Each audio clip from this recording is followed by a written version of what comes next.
Hello everyone. তো খারাপ সময়ে আপনি কি করছেন?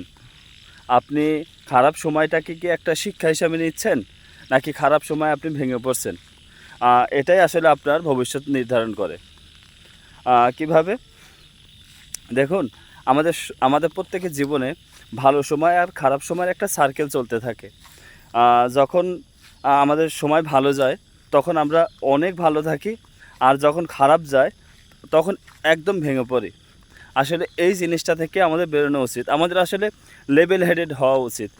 অর্থাৎ সবসময় একটা সামঞ্জস্য বজায় রাখা।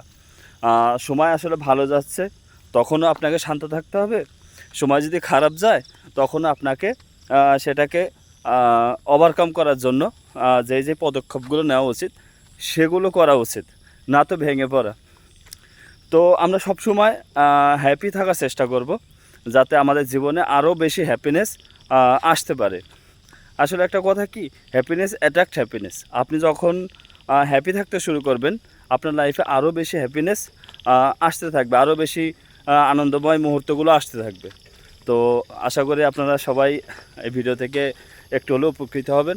Have a nice day.